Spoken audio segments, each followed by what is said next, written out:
Section 1. Your darkest moment is actually the beginning of your transformation. There is a moment that arrives without warning, not during your worst days, not during collapse or crisis. It comes quietly, in the middle of an ordinary Tuesday, while you are doing everything right, and something inside you whispers, "This is no longer who I am." Carl Jung spent decades studying what happens at that exact moment. And what he discovered is something almost no one speaks about openly. Because the signs that your old self is beginning to die are the same signs most people spend their entire lives trying to fix. You have felt it. That quiet exhaustion that has nothing to do with rest. The way certain conversations now feel like wearing clothes that no longer belong to you. The relationships that once felt like shelter now feel like rooms you are slowly being asked to leave. You are not broken. You are not collapsing. But something is ending and something else is pressing to begin. Jung called this the most dangerous and sacred threshold a human being can cross. Not a breakdown, a breakthrough the mind has not yet found the courage to name. The darkness you are sitting inside right now is not evidence that you are lost. It is the final passage before everything shifts. Most people reach this threshold and retreat to who they used to be. They push harder. They perform better. They smile wider. They do everything except the one thing the soul is asking of them, which is to stop and allow the old self to finally rest. The ones who remain, the ones who walk through, they do not emerge as stronger versions of the same person. They surface as someone entirely different, someone they always were, beneath everything the world asked them to become. In this video, we will move through 5 psychological stages Jung identified as the final passage before a human life transforms permanently. Persona dissolution, the night sea journey. Shadow confrontation, the dissolution of artificial bonds, and the awakening that waits on the other side.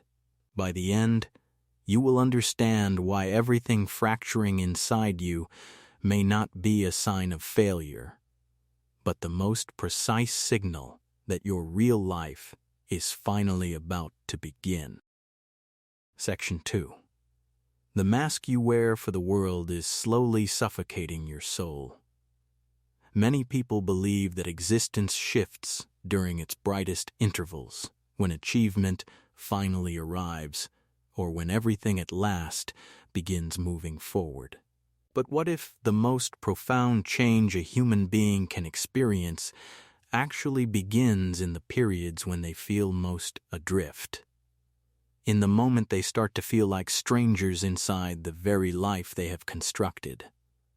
When the things that once carried weight slowly begin to hollow out, and somewhere within, a quiet sensation begins to grow, that the old version of themselves can no longer continue as it once did.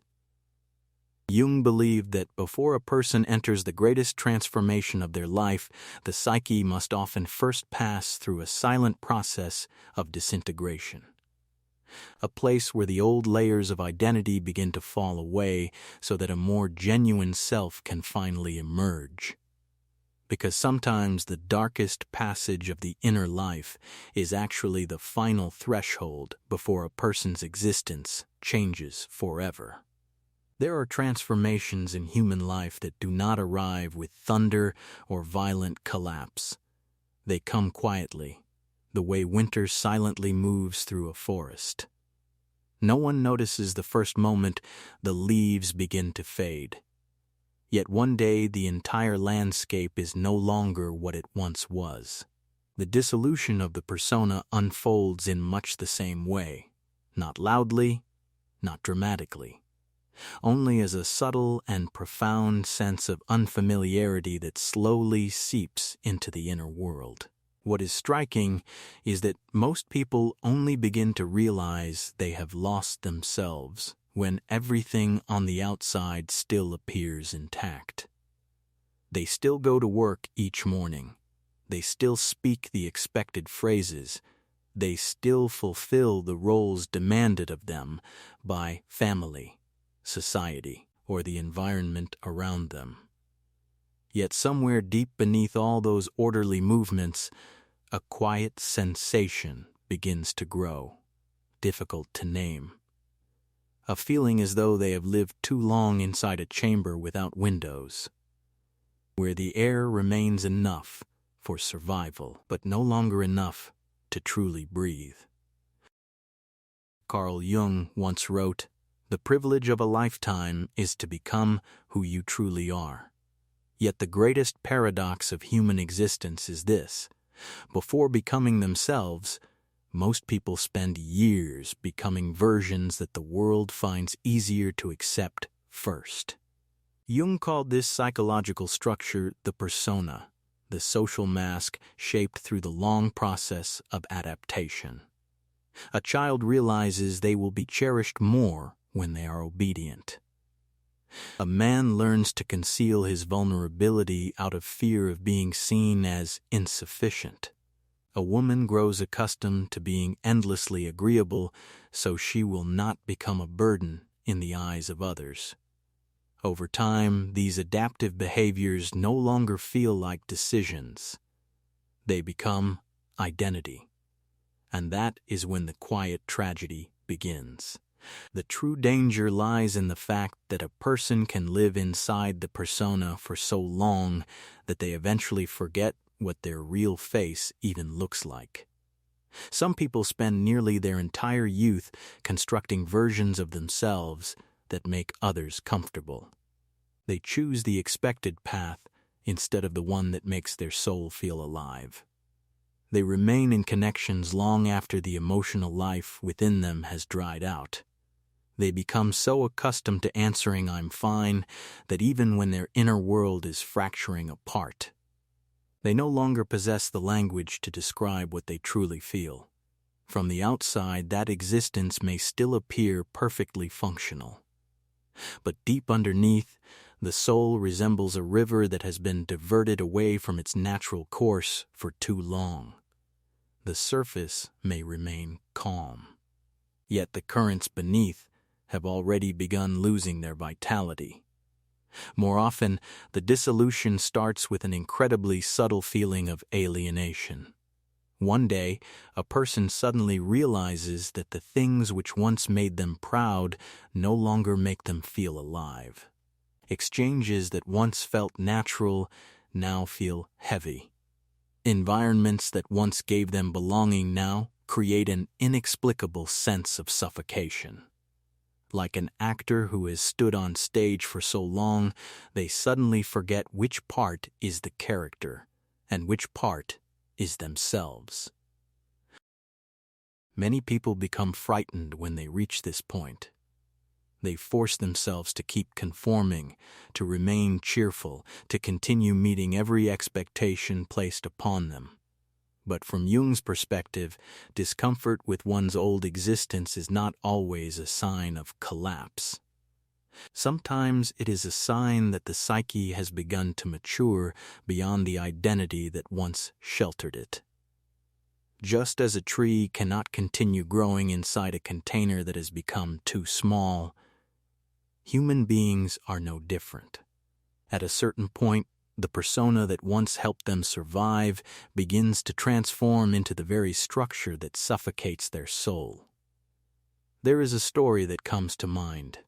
A woman named Hannah, an architect whose experience emerged during a discussion on depth psychology.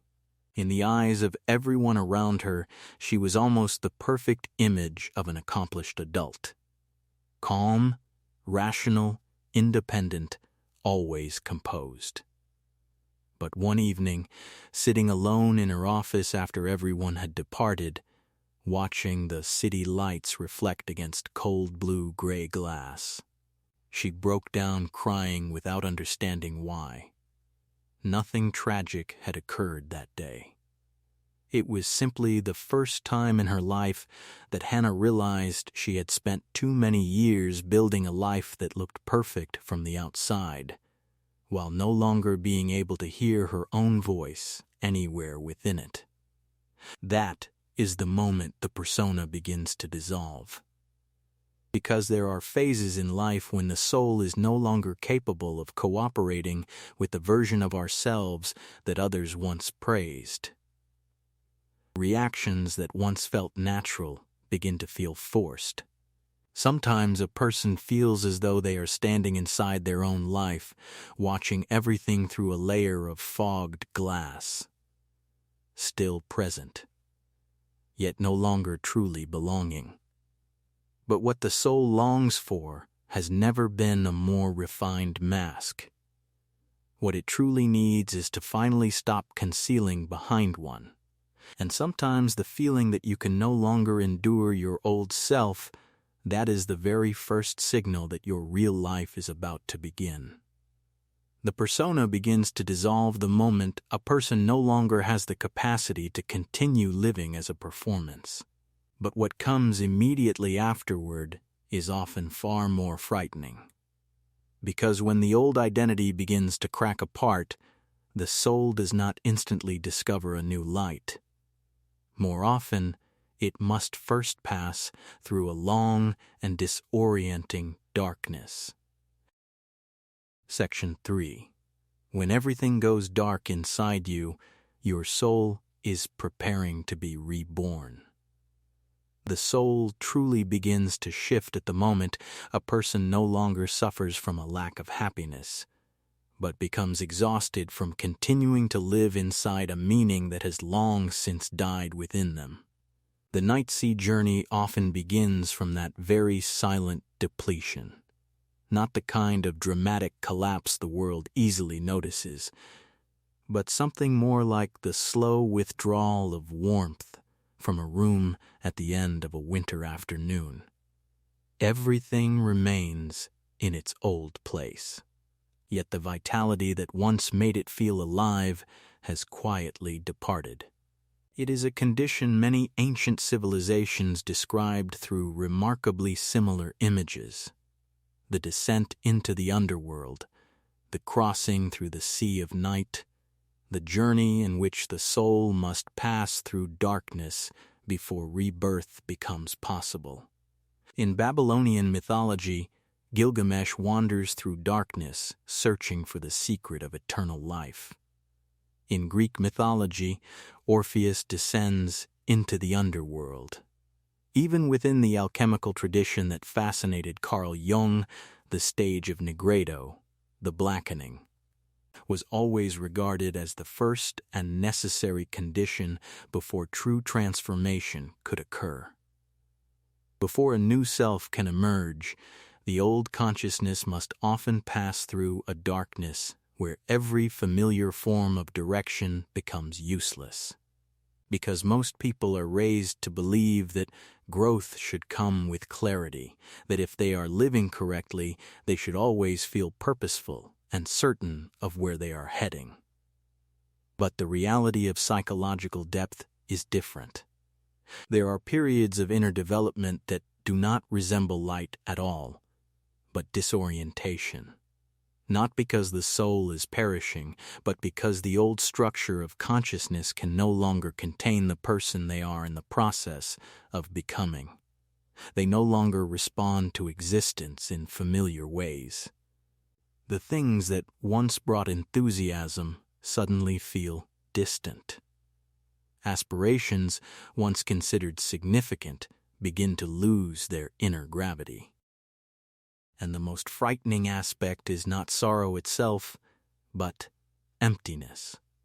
A hollow space that is difficult to describe, as though some essential part of the soul has gone completely silent. Jung once wrote, There is no coming to consciousness without pain. The expansion of awareness has never been a comfortable process, because human consciousness does not grow merely by accumulating more light, but by becoming capable of enduring more darkness than it previously could. Yet sometimes that very disorientation is the signal that a person is beginning to separate from their former self. Just as the eyes must adjust to darkness before they can perceive the stars, the soul too may need to pass through a period of inner blindness before it can recognize what truly matters. Consider the story of Glenda, a woman working in academia, whose experience was shared during a conversation on depth psychology. For years, she lived according to a highly structured rhythm. Research, teaching, publishing. From the outside, Glenda's life appeared entirely stable and purposeful. But gradually, she began experiencing something she could not easily name.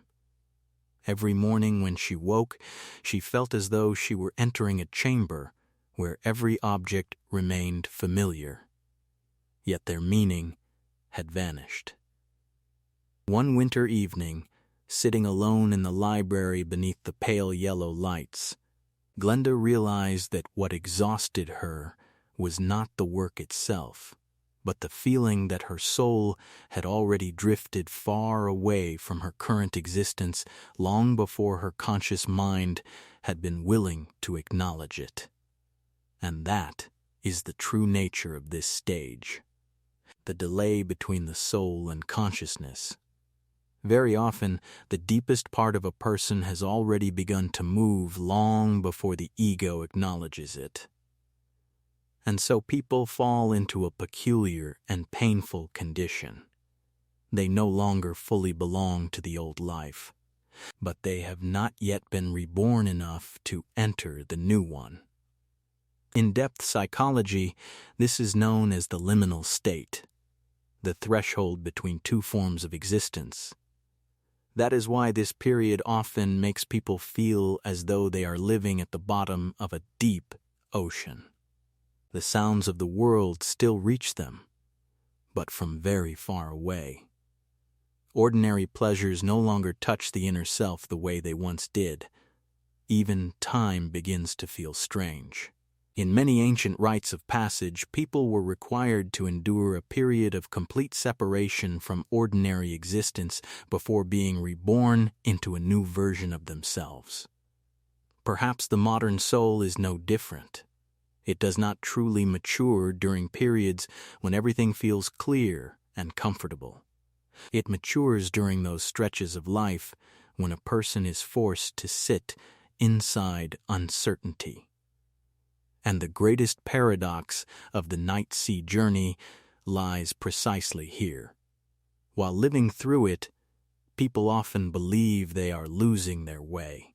Yet it may actually be the first time their soul has begun moving in the right direction. Section 4. The parts of you that you buried are now demanding to be seen. The more the ego labors to construct a stable image of who it believes itself to be, the more the unconscious quietly gathers everything that image was never willing to contain. That is why deep psychological transformation has never been merely a journey toward light.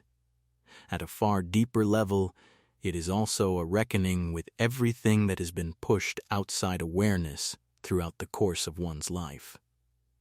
Carl Jung called this region of the psyche the shadow, not an evil force, but the totality of everything excluded from the self-image a person chose to build.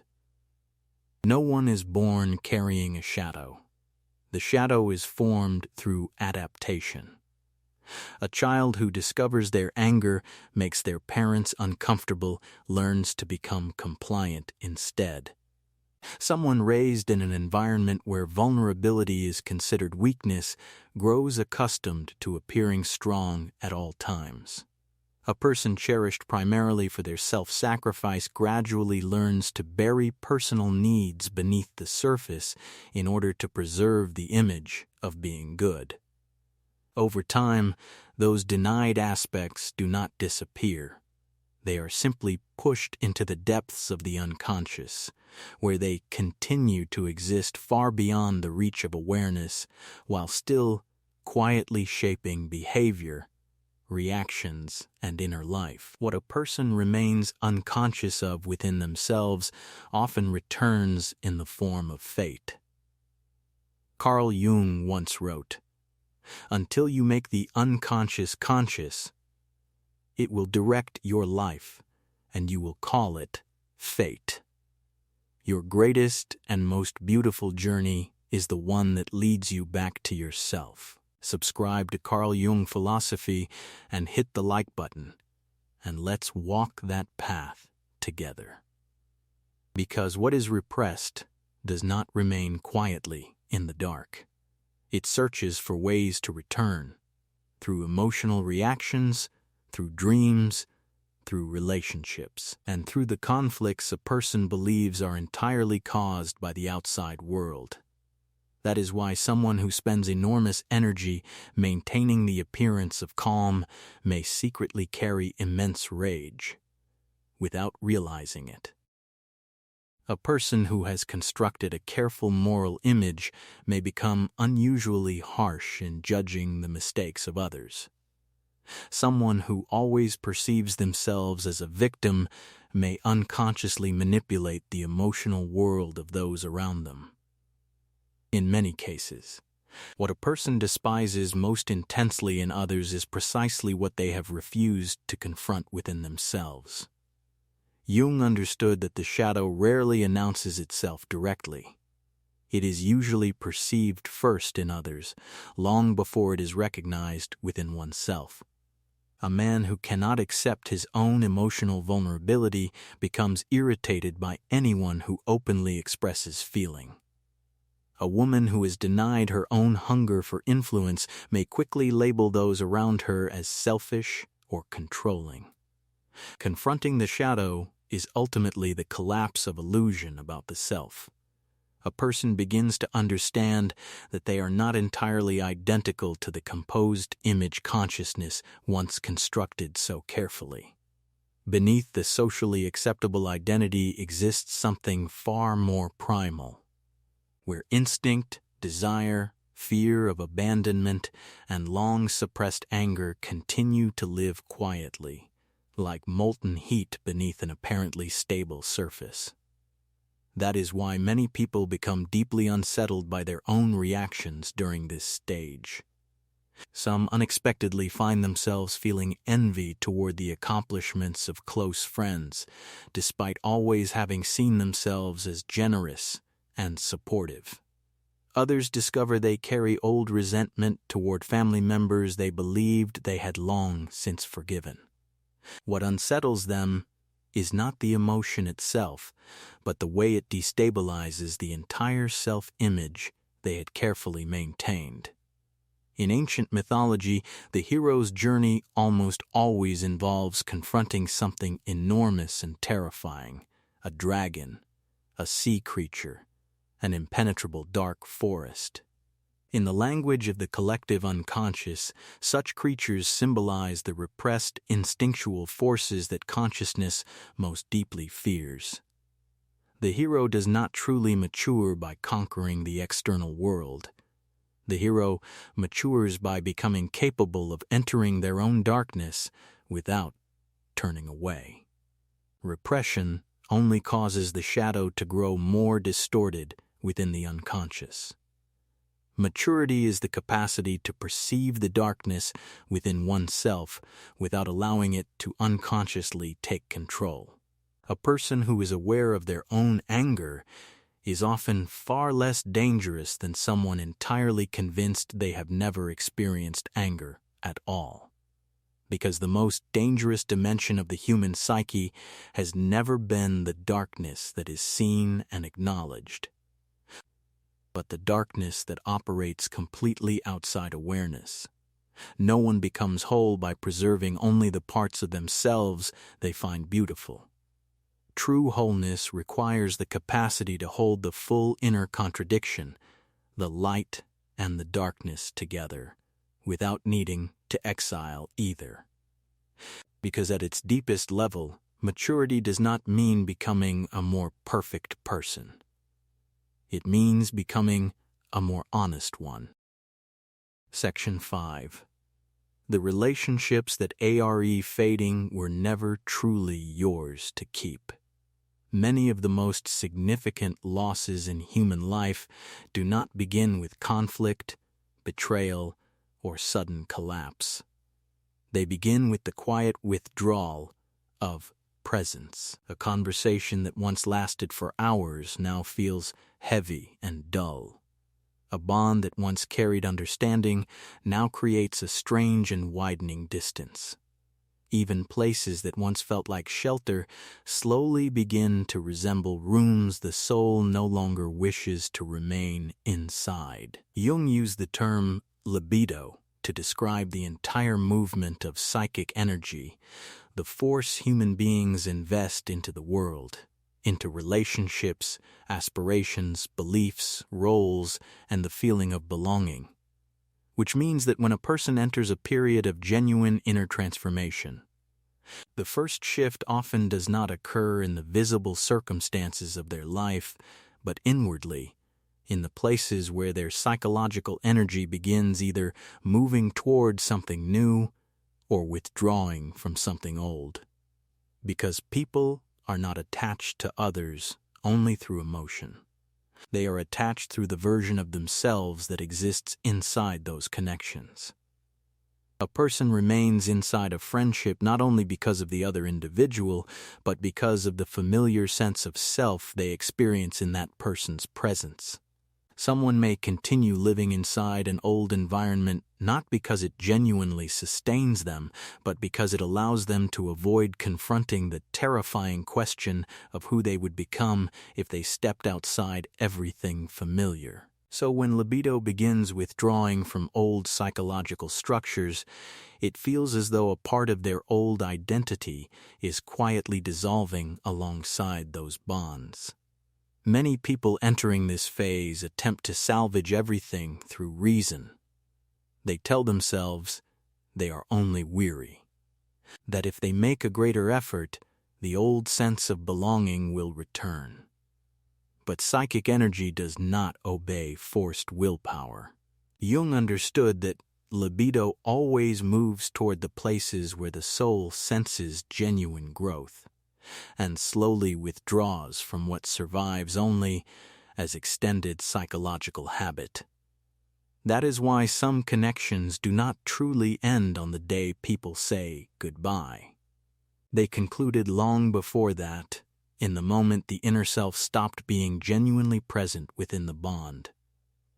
Jung once wrote, "People will do anything, no matter how absurd, to avoid facing their own souls." Many bonds persist not because of love or true resonance, but because they help people avoid confronting the emptiness within themselves. Some connections continue simply because both people fear solitude more than they actually belong together. A person begins recognizing exchanges that leave them more drained than understood, environments where they must continuously make themselves smaller in order to fit. Connections that exist primarily around versions of themselves they no longer are. Libido no longer flows freely toward connections held together only by familiarity, obligation, or mutual fear of being alone. It begins seeking something different: depth, authenticity, genuine resonance between two people who are each willing to be fully present. In nature, autumn does not destroy the tree. It simply allows the tree to stop nourishing what is no longer necessary for the survival of the season ahead. From the outside, falling leaves always resemble loss. But at a deeper level, they represent the preservation of life force. Before entering a new phase of inner life, the soul often must withdraw energy from connections that have already completed their purpose within the larger journey of growth. The solitude of this stage is therefore not entirely a wound. It is more like a necessary threshold, a space where the soul begins learning how to exist without continuously clinging to reflections of a self it is already leaving behind.